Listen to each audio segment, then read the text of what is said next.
What's up? What What's up, up? fellas?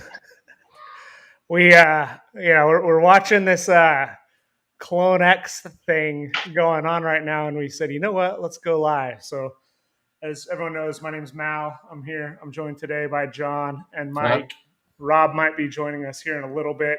We've got the CloneX Takashi Murakami NFT project live right now. 13,513 have been minted of 20,000.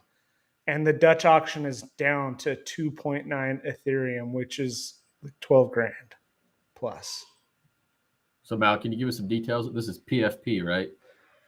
Yeah, I mean, it's a PFP project. Look, here's the thing. Let's go briefly through kind of the history of kind of the Takashi Murakami project, right? So, a long time ago, like really early on, and as everyone knows, like that picture right back there is a piece of art that was I bought from the network. It's a signed Takashi Murakami print.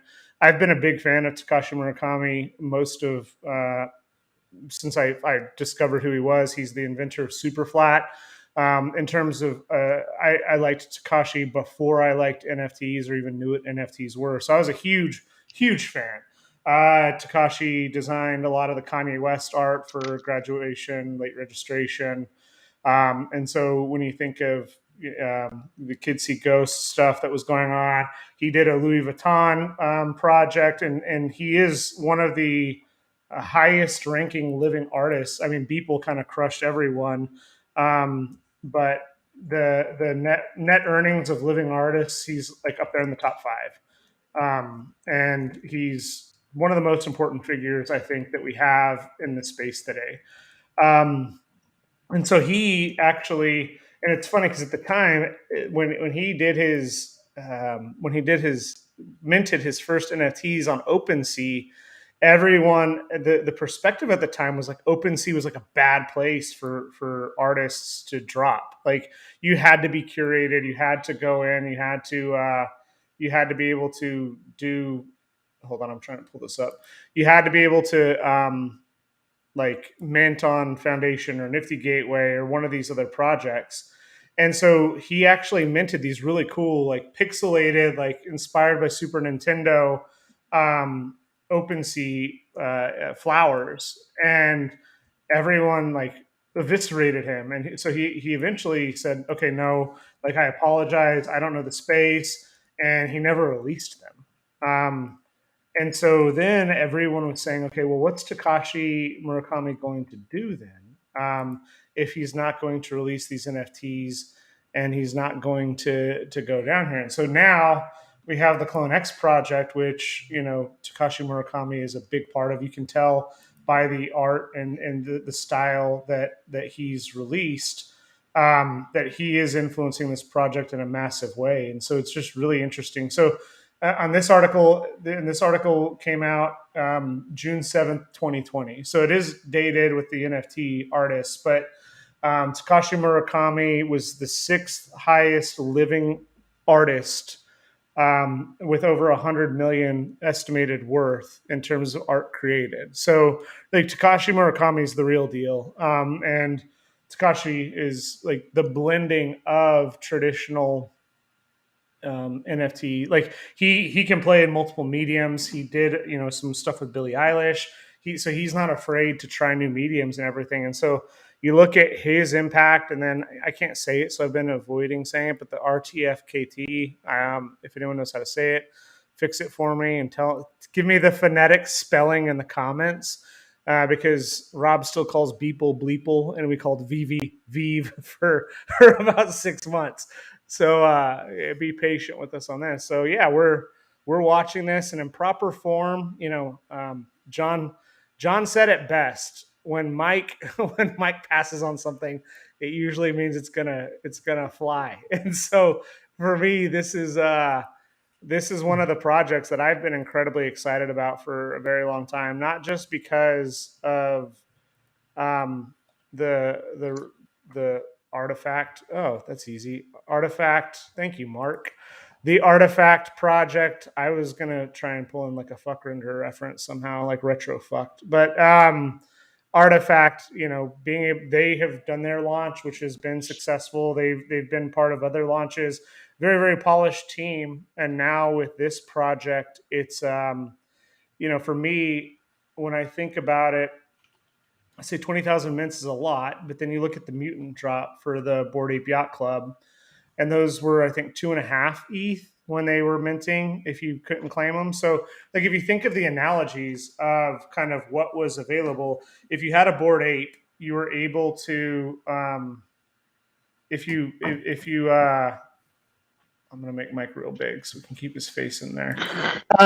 So if you think about kind of what the Bored Ape Yacht Club did, and you think about the mutant apes, where if you had 10,000 could be claimed for free, and then they had the pre-sale mint. So if you owned any of the artifact pieces of art, you could claim this CloneX piece for 0.05. And then the rest were going to be minted. Like, the analogies are there. It's a little bit more expensive on the back end, but so for me personally, I put like the entirety of the project somewhere between the mutant apes and somewhere between the Bored Ape Yacht Club. And so when you look at a price of 2.9 ETH, if my wife is watching this, she's going to kill me if I buy it. But you add in Artifact, who the floor on their other NFTs is 7 ETH. You add in Takashi Murakami, and then you blend it somehow with the Bored Ape Yacht Club project and that ability to execute. I put and once again, not financial advice, I could be dead wrong, but I put the value here somewhere around 7 to 10 ETH. And that's the fear, right? If it's a Mechaverse and you're buying it in the middle, you're gonna lose a lot of money. But then for me, it's also like, if I buy it, I own Takashi Murakami's first foray into NFTs, which in and of itself is a historic event for an artist that has been an inspiration for me personally for a very long time. Hey, let me jump in with some quick facts here. Just pure facts from the contract. Just mainly, I'm worried about people wasting money unnecessarily. So first thing, it's a Dutch auction, so the price is dropping. I can see transactions going through at the original price still. So definitely make sure that you're buying at the right price and not at the original non-Dutch price. So I checked the mint function, and the way the mint function is written is that it will take any money you give it. So as long as you give it the minimum, it's going to take that and mint you your piece. But a lot of these transactions coming through now are just wasting money by still continuing to pass the full amount. That might be because they were hung up in the mem pool. It might be because they're doing the mints manually on Etherscan. But just if you are going to buy this, make sure that you're submitting it for the up-to-date Dutch price. Mm-hmm. So, like, interesting things about this contract is, for one thing, it's an 1155 contract, but the contract behaves like it's a 721 contract when you look at it on OpenSea. So basically what they did was they are doing non-fungible, semi-fungible, well, they're doing fungible tokens still, because if you submit a purchase for 3, let's say, you're going to get 3 interchangeable copies of a token. But each transaction that gets submitted, they're incrementing the token ID.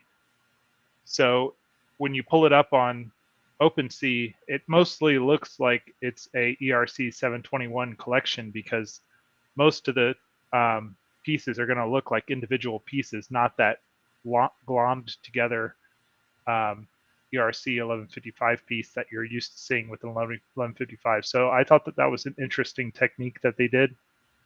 Now, if you buy multiple on the same transaction, you will have like a little mini ERC 1155 where, if let's say I bought 3 at once, I'll have one token that looks like 3 pieces. So that's kind of an interesting thing that they did with the contract. Well, the gas is incredibly cheap on it, like, because I've gone to mint and like almost pulled the trigger 3 times now, and like I'm still shocked at how inexpensive it was for me if I were to approve the transaction.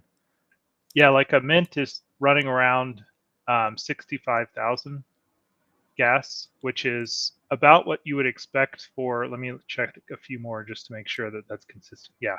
So that's about what you would expect for a basic ERC 1155 transaction. So yeah, they're definitely, they've optimized it pretty well. What you do with these 1155s is they have a claim function where you basically burn those 1155 tokens and are given an ERC 721 in exchange. So they're going to have an additional contract for that. I'm not sure if it's published yet. So the end pieces will be in a different contract, and they will be 721 pieces. One thing that's kind of funny though is like this scheme is pretty cool. If it wasn't for that Pagsy Tech enhancement to the Open Zeppelin contract that everybody uses, but Pagsy Tech I think is minting at less than 65,000 now. So, you know, this is a great scheme for like 3 weeks ago, but in the Nifty world, everything like a month is a year in Nifty world. So it's kind of like it's already sort of behind the times. If you had just used the Pagsy Tech 721 contract, then you would have spent a lot less gas in the first place. So definitely that's a cool innovation. If you haven't heard about that, check that out. If you go to my Twitter. Yeah, you need to do a video on that because like just on that function and how just removing that that feature lowers the gas so dramatically. Like, and that's the crazy thing is that, you know, everyone wanted to move to the 1155s because they thought it was going to save gas. But then if you just like strip out the pieces of the car that are too heavy, all of a sudden you get lower or higher speeds and lower clock times. It's crazy to just look at how, you know, all of a sudden everyone's going to be able to go back to the 721. And that's really interesting. Yeah, so it's a really well done contract for 3 weeks ago, and even then, it's still it's still a solid contract. Hopefully, when they implement their 721, that you actually get the piece for doing the vial. They use that updated ERC 721 from Pagsy because that'll just make your claim cheaper. So, well, here's the other. Probably heard of it. I don't want to take us off topic too much because we tend to do that, and then the title of the video doesn't match the majority of the content. But like, do you think that in the future, like, people are going to judge?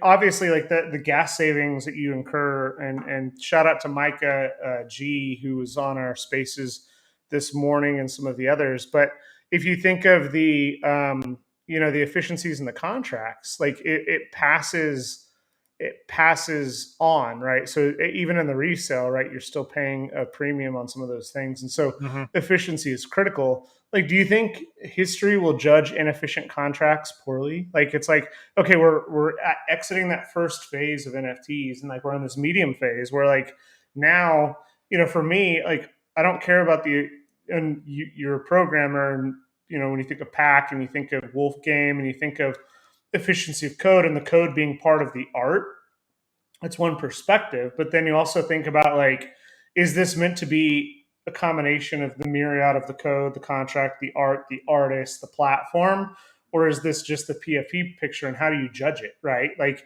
do you want all of those things to be elegant, or at the end of the day, does a slight inefficiency in 3 weeks of innovation, which is 7 years in NFT time, really matter? I don't know, man. It's kind of weird. I definitely think it's an interesting thing to ponder because, like, especially on the cheaper end of Nifties. So if you're buying like a CryptoPunk or a Bored Ape where they're just way up in the stratosphere, then like 0.1 versus 0.01 gas doesn't really matter. But if you're kind of a little bit on the lower end, like 1.5 ETH and below, then that gas can really play a factor. And if you're looking like a year from now when we've optimized even further and we have side chains and everything, and you're trying to decide whether to buy a 0.5 ETH Nifty here or a 0.5 ETH Nifty there, and one of them has a significantly lower gas, then the total cost that you're willing to pay is the price plus the gas fee at the end of the day. So it's going to impact values for sure. I don't know how much optimization is left. This contract has been in play for a while now, and it took all this time for someone to realize that it had this flaw. And I haven't seen OpenSea or Open Zeppelin kind of address it yet. I'm sure they will. But yeah, I think if you're kind of relying on the standardized implementations, then it's not really part of the artwork. I think if you're doing something special in your contract, then it is part of the artwork. That's kind of where I draw the line. So this was kind of, I would say, something that, since it affects everybody equally, then no one should really be to blame for it. That being said, I just think of all the gas that's been wasted over the last couple months because of this implementation. Like, so much gas was wasted. The rich get richer. The miners. But what do you guys think this goes to before it sells out? So there were around 11,000 sold at the 0.05, and this launched about an hour and 6 minutes ago to the public sale, and we've moved about 2,500 ish, rounding up or down. And we've only lost 0.2 ETH. Like, do you think do you think at 2.5 this thing starts running? A lot of people thought it wouldn't get below 3. A lot of people thought it wouldn't get below 2.9. How low do you think this thing goes? Wait, Mal, let's back it up real quick because I'm not clear on something. You could claim one of these for 0.05 if you had a pre-pass. How many of those were there? The entirety of the artifact pieces. So, like, I think around 10,000. Okay. So how many have actually been minted at the higher price? Or is it just around 2,500? Around 2,500 have been minted at 3 ETH. Okay. Yeah, the contract right now has over 8,000 ETH sitting on it. So they've definitely made out well. But yeah, I think it's going to drop quite a bit, honestly. That's so it's not doing mutant numbers then, right? Yeah, I mean, it is. Like, what do you mean it's not doing mutant numbers? Like the market right now, like, it's not. I mean, here's the thing: is like Bored Ape Yacht Club. If you found out you could mint a mutant, you do it, right? You just trust the team. At the time mutants dropped, the floor ape was 50 ETH, right? The floor artifact piece is like 7 ETH right now, right? So if you think about like that value, there's going to be those concerns. But then you throw in the wild card, like Takashi Murakami is a massive wild card on this. And if you look at that, like, I think, like, for me personally, I think it's a no-brainer. I have a psychological barrier where I haven't bought an NFT for over 1 ETH, I think, in my entire life. Like, I have a hard thing where I think, and like the floor of an NFT hasn't been above 1 ETH for anything I've really been interested in. The NFTs I can name that I've bought for 1 ETH are right there, my Nest graphics, and a custom Kanye piece that Kaneda did for 1 ETH. So I haven't gone above yet. Would you, if you pick this thing up, would you make it your new PFP over your ape? Do what? Would you make this your PFP over the ape? If I got a dope one, probably. I mean, it depends. Like, because there's some attributes that are like objectively Takashi Murakami, right?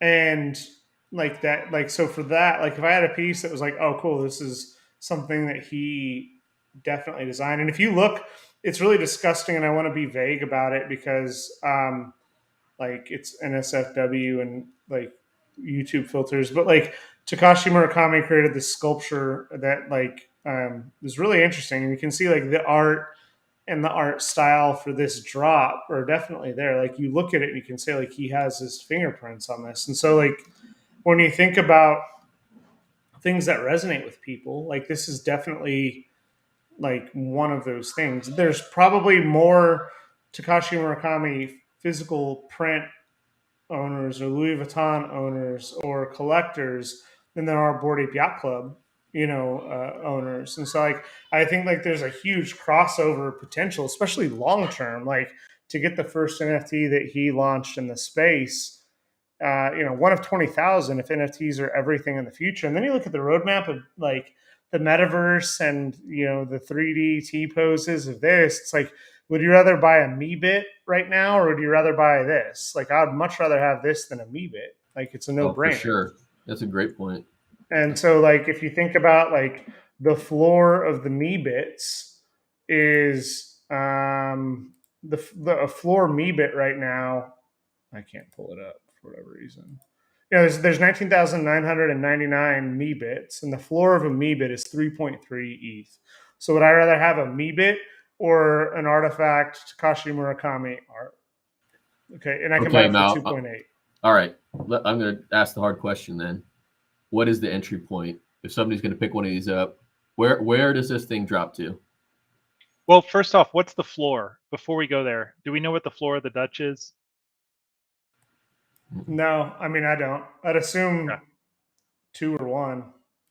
Okay.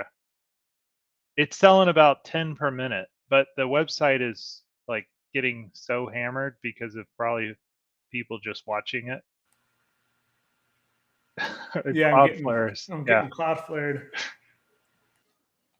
So 10 a minute, I mean, that's like, 600 per hour. Is that Schwaz? Why is he telling me not to mint? Yeah, what's the thought behind that? Don't mint. Probably That wait longer. That looks like Schwaz's ape. Schwaz, if it's you, let me send you a link. Hop on stream and tell me why I should mint. Yeah, I'm curious to know what he thinks too, but I would say for me personally, I feel like this is a wait and see. Wait and see how close we get to the floor. Yeah, but every time we've wait and seen, we've lost. Not every time. We got the legendary key in Tom's drop. That's true. At the floor, we followed our plan. We executed. We got it at a good price. I feel like this one at 1.5, it's a lot more appealing to me than at 2.8. The issue. So here's the other issue. Schwaz, I just hit you up on Discord. Hope you can join us and give us some of your. You know a lot more about some of this than even we do, and curious what your thoughts are. What's really interesting is the timing of this, right? Oh, Paper D. All right, it's 2.69. Oh, let's get Paper D up too, man. Let's bring everyone on if they're available. So let's just kind of like high level this thing. The last couple projects that have been super hyped haven't done very well, and it's almost like the projects that were early that had real organic like growth have exploded in value, but everything else is kind of tanked afterwards. I wonder if we're going to see the same thing here. Like super hyped, there's a ton of flippers, and they outpace the actual demand, and it drops off. Here's how I see it. I see it like slightly Metaverse. differently. Okay, so compare this to Metaverse. So what Metaverse did, their mints were like 0.1, something like 0.1. So what they basically did is they incentivized people to buy by offering a lottery. Like it was basically a get rich quick scheme to incentivize people. Whereas what Artifact is doing is they're just trying to collect that value for the benefit of the project creators, which I feel it makes more sense than running a lottery. So honestly, I think if they sell out the project using whatever mechanism like a Dutch auction or whatever, and they collect most of that value back for the creators, then to me that makes more sense because they can choose to, use that money to fund additional development on the project if they want to. Versus the Mechaverse thing, if you just sell it all for 0.01 and then a bunch of random internet people get that 3 or that 5 ETH gain, well, yeah, you've made a bunch of random people rich at the expense of those people who bought it at those higher prices, but you haven't really delivered any value. So I think this approach to me is better because they can use that money to fund delivering a value to the holders. Yeah, and I personally love the Dutch auction. I love price discovery while it's dropping, right? So at least or in theory anyway, they're saying OpenSea is actually dropping faster than the floor right now. So maybe the auction is going to take some time to get to the floor on OpenSea. Yeah, I mean, it's definitely stalling a lot. At 2, for me, this is a no-brainer. Just to like own for me. Are you going on stream? You buying on stream at 2? Well, we're going to be on stream for a long time if that's the case. But I mean, I'm definitely thinking like 2 makes a lot more sense. But I thought that there was going to be just an insane amount of hype for this, and it's one of those things that when you think about like how long does it take to sell out, like the other thing to talk about is like liquidity, right? ETH is back up. It's back over 4K by a 10% over 4K. It's doing well, and you think about like the thing that I was worried about with the mutants is the mutants plus pack like sucked the liquidity out of the market for a month and a half, right? And now we have the next big project, like OpenSea's running again. We look at Dune Analytics, and like OpenSea's making its comeback, and all of a sudden we have like a massive drop coming, and then we also have Pack doing his drop here in the very near future as well. So like when you look at,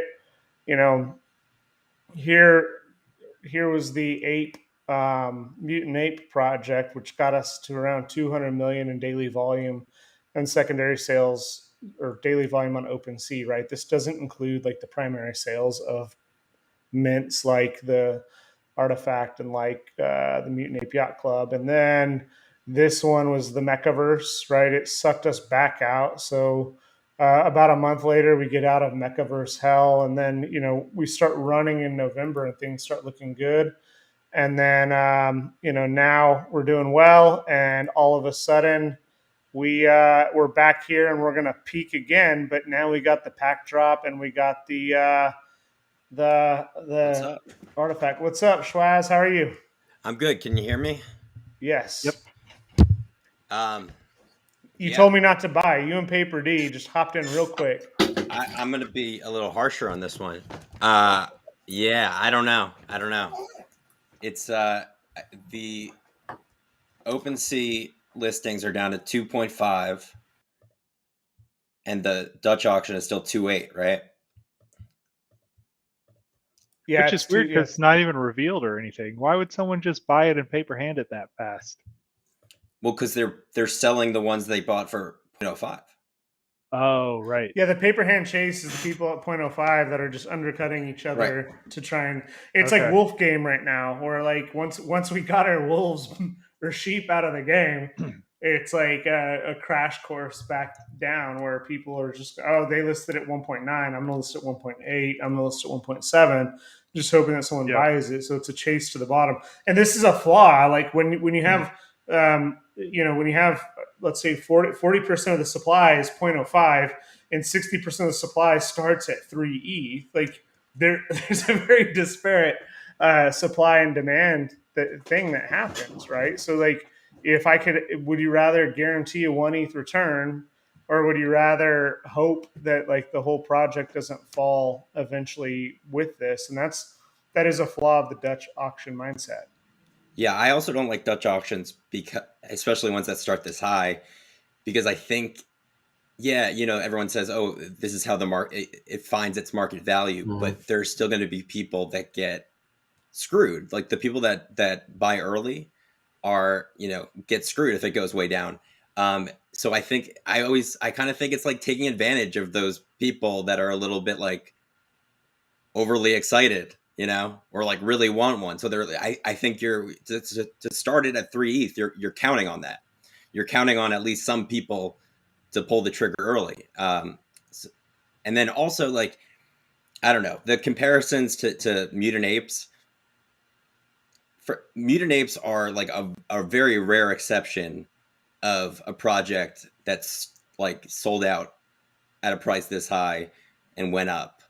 It went up a lot, and then actually it came back down. It still stayed, I think it stayed above the mid price. It came down to 4. But I mean, Bored Ape Yacht Club, Bored Apes are like the elite avatar project. So people minting wanted to have a mutant ape. They wanted to be in the ape community. I just don't think like I think what Artifact is doing is really cool with all their, from a tech standpoint, avatars and wearables and all that. I don't think they've like proven themselves at all from like a character creation standpoint, like from a storytelling standpoint, which is like what you're doing when you're making an avatar project. You're creating like a world. I personally don't think they're that interesting. Like I think they look really good, but I don't know. Some of them, like oh yeah, like some of them have laser eyes. That's not, we've seen a million projects with laser eyes, and the Murakami thing is really dope, but I'm just shitting on everything. There's still 20,000 of them, right? One thing about the Dutch auction that I originally hated Dutch auctions, and now I'm more kind of on the fence about Dutch auctions. One thing that's cool about Dutch auctions is it's kind of like you kind of have this community collaboration to deflate the price. Like we all know that the price is going to go down to like something like 1. So all we have to do to all get it at 1 is have enough of us just wait. And I think people are smart enough to be like, let's just all wait until it gets at least a lot lower or close to 1 or whatever it's going to get down to. It's going down about 0.2 per hour. So 10 hours would be down to 1 if it continues to Dutch for 10 hours.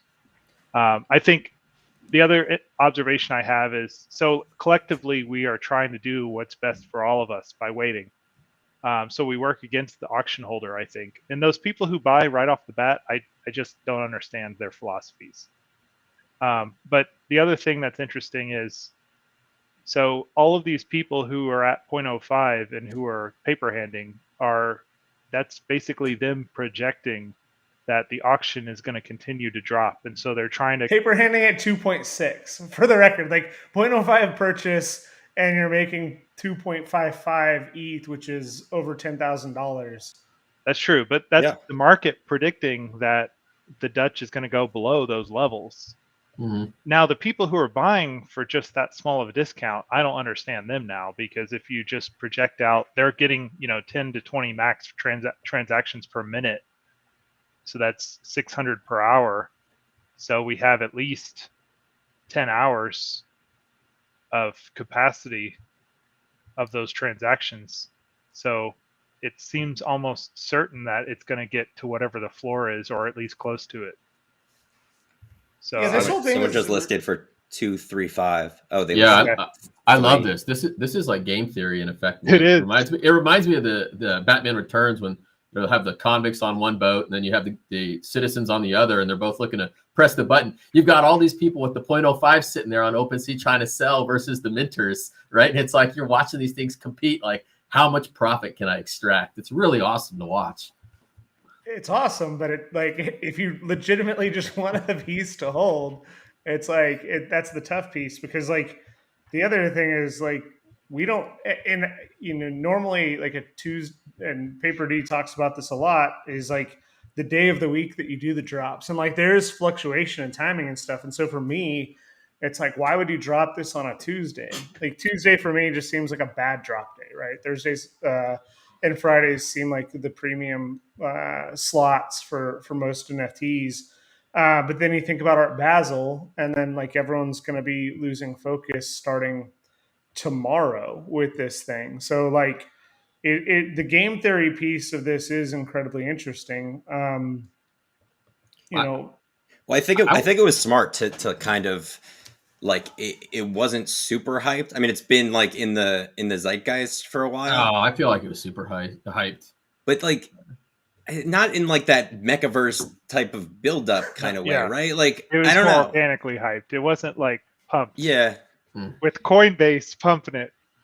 Yeah, I feel like this drop today, like the day of the drop, the build up to the moment wasn't super was I at least from what I agree with that. I looking on agree. Like Twitter. I woke up this morning and I had to look at like the secret feed to say like, oh wow, today's like CloneX day. It wasn't like building up, like trying to wait. Just yeah, you know, this was peak hype Yeah. 2 weeks ago. Like I think And like that's a great perspective. And then like it's really interesting to see like the market's back, liquidity's back in the market, and then you look at okay, like this wallet already has 8,000 ETH in it, and then like we got PAC coming up. Like these are the types of projects that like can crush the market temporarily, which is like, is that a good thing or a bad thing? And if this goes to 10 ETH, it's a good thing, right? If you have them, but otherwise, I don't know. It's dangerous. I really, really want one. What price would you guys buy it at right now? If let's say the Dutch auction fell to your price, what price would you buy it at? I think going down to 1. I'm probably in at 1. I mean, I didn't think it'll spend get there. Yeah, I didn't really spend time in the Discord, so I really don't know how passionate the community is. But you have to assume that, you know, just law of average, at least, I don't know, maybe say 50% of the people that, you know, hide the artifact at 0.05 are going to try to hold. So you have to move about 50% of that volume, 5,000, has to exchange hands before the floor really solidifies. So I don't know how much activity, which you can look on OpenSea before it actually stops dropping, because people are going to want to get out of that position. The problem is I'm watching the transactions on the contract right now, and the volume of minters has literally dropped off, and the volume of set approval 4s is blowing up. Like it was like 1 set approval 4 per mint. Now it's 9 set approvals per. That's listing, right?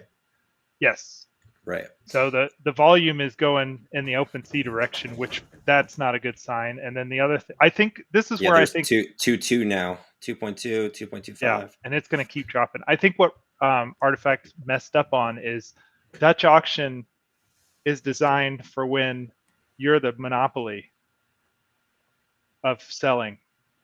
I think they made a slight mistake in that they sold half the project at a super low rate and then tried to do the Dutch auction. They should have done the Dutch auction first and reserved the back half for the people to do 0.05 or whatever. Yeah, and the ones that Artifact holders already got for 0.05, like those people, they might be Artifact fans, but they don't have like a kind of loyalty to. I mean, they haven't been revealed yet, right? Like our mutant apes, when we got mutant apes, they were like our apes. You know, they were the same traits. There was a really good point. There was a conflict of like, oh, I mean, I sold them right away because like, I mean, it was like crap load of money, but like, I think for some people it was like, oh, these are my mutant apes. You know, they're like my cousin or something. You know, so there was a connection to it, and it made it a little harder. For this point. Is just like a, you know. Well, good morning, all you liberal assholes. It's purely it's purely like an airdrop of cash to those people. My alarm. Man, I can't believe it's down at 229. Yeah, I mean that's that's the interesting thing that's going to happen is like what does happen here. For me, I look at the other piece is like how much is for sale, right? There's only 163 for sale, right? So like if the number of NFTs for sale continues to increase and the price continues to drop, it becomes exponential, right? So I get, but that's not 160 individual clones, because because it's 165 of the, you know, like the way how Mike was explaining it, like it's packaged in a weird way. So 165 have sales in them, but some of them have multiple sales. Jeez, that's brilliant. That's really hard to. I don't even know how you would know exactly the amount of stuff. Oh man, I wonder if the contract works if you have multiple owners for the same piece. I'm gonna look into that.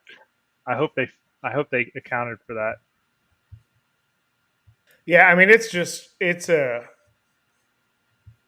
a train wreck. Here's the thing. It took these ridiculous economists to come up with this idea like Dutch auction, right? Some person with an economics degree came up with that idea. And so there's probably white papers on when do Dutch auctions work, when do they not work, what is like the parameters of a Dutch auction. And if you have just random developers like tech people like me who are like going to implement a Dutch auction, we don't know the economics of it.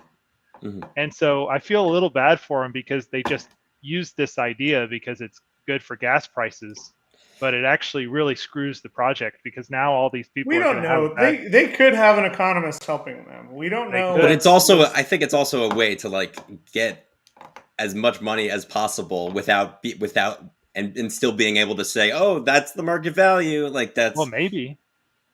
but Well, and, like here's whatever it the ends thing up is- being is the That's market value. But like they got all that extra ETH Yeah, that's true. from the I people mean, they that got- bought early. They're sitting on 8,800 ETH now, so it's Yeah, hard to too call bad. that a failure. 800 ETH since we hopped on No, stream. I think the best case scenario for them is for it to drop a lot more. I just think any project that starts too high is just, Yeah, like too steep of a hill to climb. the game theory perspective is like, how could they have priced it correctly to not have the Dutch auction, right? So could they have could they have sold the remainder at 1.5 ETH and no Dutch auction and sold out moderately quickly and had the value where now you have, but also like, does the Dutch auction create diamond hands where like, if I bought it for 3 ETH, am I more likely to hold that bag because I spent 3 ETH on it, or am I going to take a 50% I think the people that haircut? I think the kind of people that would buy it for 3 ETH right away are the kind of people that would paper hand it for like It's one and a half true. It's true. a couple hours later. It's true. 7 out. So I double checked the contract just for anybody who cares. The migrate token function, which is how you claim your 721, it won't break if there's independent owners of a given token ID. So that's good. But one thing I noticed is, let's say you minted 3, and so you have a 1 ERC 1155 token ID with a balance of 3. You still have to call the migrate function 3 times. So that's 3x gas to go ahead and get each one of your tokens. It's not just one transaction. They didn't do a bulk version of that. So the gas price of this whole thing is going to be pretty high for people. But granted, if it stays above, 1.5 ETH mint, then it's still only probably like 0.2 or 0.3 gas max.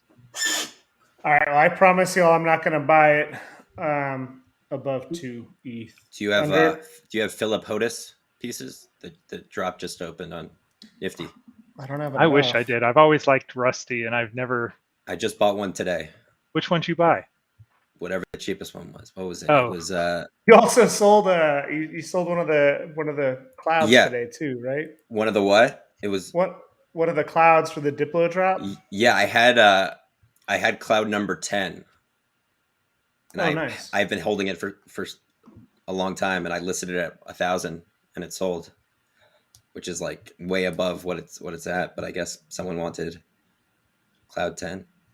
Nice. And then I used that to buy Homo Popeye. Nice.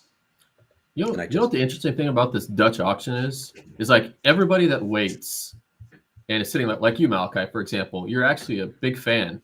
And so you're sitting there and you're waiting for the price to drop. By the time it gets to a level where you can get in or you're comfortable buying, you've accepted that the upside is pretty muted because the market allowed it to drop all the way down.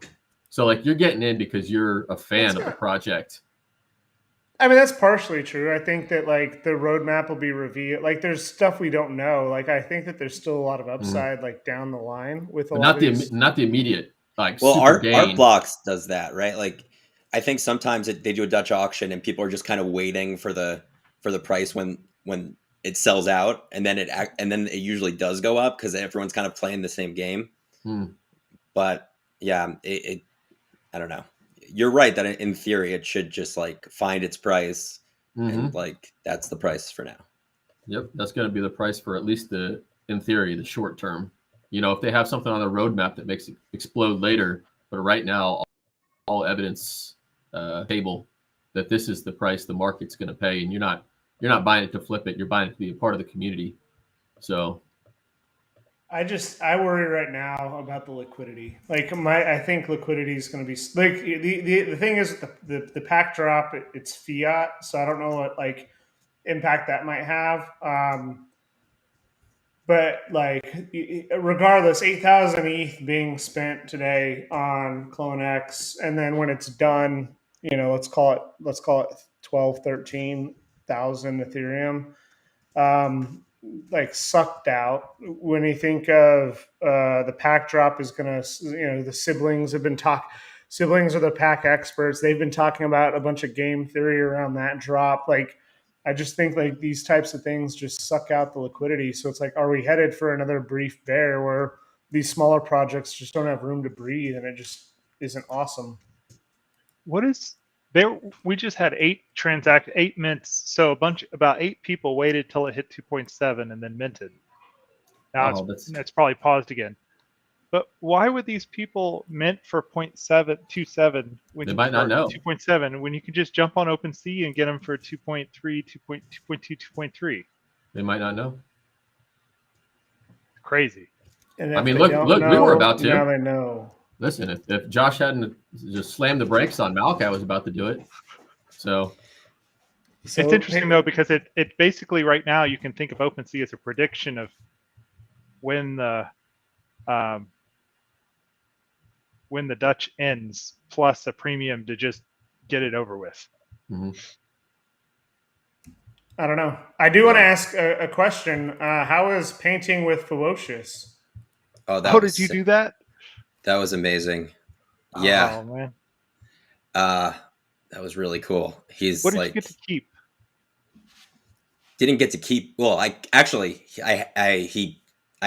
was wearing a black hoodie and I told him to go ham on it. So he just like had paint on his hands and just like did some stuff. So that's cool. But I think so there were all these sheets on the wall and we got to paint, wherever and kind of collaborate on every one. There was one that I was like more focused on with a group, but apparently he's turning them into NFTs and we're gonna split like be artist with Ferocious, which is ridiculous. Oh, what? And split the auction sales. But I mean, to me, that's crazy. That's awesome. Yeah. But the experience itself was amazing. And like, that's the kind of thing where, NFTs, you couldn't do that without NFTs, like that was the coolest utility I've seen of just like having this, like the artist is like, I have this crazy idea. I want to paint with people that hold my stuff. And he was able, they were able to put it together, connect your wallet, get a claim ticket and go. And it was, he is that dude. Like he is that like happy and excited in real life. And it's, that was really cool. How many people were there? I think there was 150 between the 2 days. So, okay. Oh, so it's like time slots? Yeah. Okay. I met the dude from Genie, the CEO. Okay. That guy's interesting. I just got on the early access on Genie. Nice. Yeah, that's an interesting project. That's awesome. Someone stick that in our Discord. I feel like I saw it in there. Yeah, I think so. Are you going to Art Basel? Yeah. Yeah. Well, let's meet. You guys are gonna be there. Mm-hmm. Yeah, absolutely. 2nd to 5th, Thursday to Sunday. Block out your Thursday night. What's going on? Can't talk about it. Oh, super secret. Are you going to? When's the Doodle event? I don't know. I don't have a doodle. You don't have a doodle? I don't have a doodle. All right, we're up to 13,845 minted. You need Vax proof to go to Art Basel. Okay, thank you for that. I will keep my card on me because Florida doesn't enforce it, but that's really good to know. I'm coming from New York. We're very experienced in that. You're shut back down again. You're probably not going to be able to get back to New York, right? Oh, maybe not. Yeah. I mean, with the the new strain or whatever. Yeah, let's not go into that. That gets us Yeah. demonetized and blocked. I was- No, I think look, I think we provided as much as we could today. The only other big update that we have is I made a mistake, and I want to say shout out to Rafik Anadol, because Schwaz, were you watching this when I? No, like, dude, that was a mistake at all. That was awesome. You're like spot on. We were talking privately about just Rafik kind of dropping too much supply on these NFTs, and so I was a little bit salty because in New York, like we all bought the art house drops. Like I picked up 3 of his NFTs on Misa Art, which was on Flow.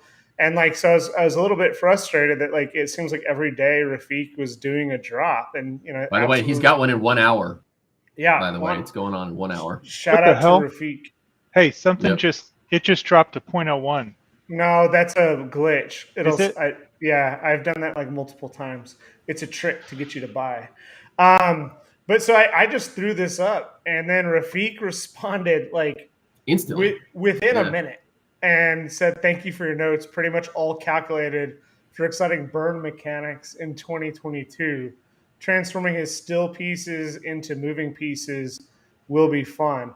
And then he just kept going into more and more detail with us, talking about like all the stuff that is going to be going into it, with like how on the different blockchains he's going to be doing different things. So like, I apologize, Rafik. Like, I shouldn't have doubted you. And of course, you think like this is a brilliant artist who does brilliant things. Like, of course, they have some plan to it. They're not just doing a cash grab. But then I kept thinking about, no disrespect to Boss Logic, like Mamba Forever Mamba is still like my favorite NFT of all time. But like, it felt very Boss Logic-y when it's like, okay, we're going to go and make as much money as we can from these things. And so, some alpha for everyone who's watching who has some Rafiks. Like, there's going to be burn mechanics in all of those Rafiks. So it might be a good entry point for anyone who's interested. Yeah. So he talked about like what he considers, the actual, I guess, one of ones are the animated pieces. Those are like the custom pieces. So apparently there's going to be something where he's going to be burning. And I suspect that it's the animated ones go for ridiculous amounts. So it might be a way to backdoor into an animated piece if you could pick up all the pieces that you need for the burn mechanic. That's what I'm guessing he's going to do. Hell yeah. It's going to be awesome. Well, Schwaz, thanks for joining us. As always, thank you guys for hopping on. I'm excited. I'm going to watch this drop closely. If I do buy it, I'll record it just so that I can put it back up here later. But I can't wait to see. And is this recorded if we have like a Super Yeti like montage for later? Yes, it will go in our all-time fail montage. I don't think this is Super Yeti for our 10-year anniversary. But it's one last thing before we wrap. Super Yeti. What volume should we be watching for when we feel like, if you're going to do it, now's the time? Do we think like 19,000? Volume of what? 19.5. Like when the total minted gets to like 19,000-ish, is that when people should pull the trigger if you're going to do it, regardless of what the Dutch is at? I feel it has to do with OpenSea price, Mike, and the velocity of how it's exchanging there, because those 0.05s are going to set the floor. That's my thought. So wait until the it would have to bounce back below the OpenSea price. Yes. Yeah. Okay. Yeah. I think once it hits 17, both start running. Okay. That would be my hypothesis, is that like both continue to fall. OpenSea falls a little bit quicker, and then as we hit that 17, 18, like 90% sold out around that 18,000. I mean, that last fight, because everyone's gonna FOMO in at the end, and then like that's gonna do two things. It's gonna pull up the OpenSea floor. It's gonna pull up that price. So then all of a sudden, everyone's gonna gamut into that last 1,000 to 2,000 mints, and that's just gonna drive up the OpenSea price, and then we're gonna see liftoff. Hey, Josh, let me get your take on something before we close it here. I'm curious. I think Malachi brought up a fantastic point on Meebits. Like, would you rather own a Meebit or a CloneX? And if that's the case, is it now a good time to buy on OpenSea, regardless of when the bounce happens? I would rather own Ethereum. Well, I'm just saying there's a market for Meebits, Hello, and East Maxi. it's there, and that price is above a CloneX right now. So, does it make sense to keep waiting and try to time the bottom, or you just buy now? For buy now for Meebits? Yeah, just in general. I mean, like, which one would you rather? No, buy now for a floor CloneX at 2.2, which is below the floor of Meebits right now. No, I think you got to wait till 18,000.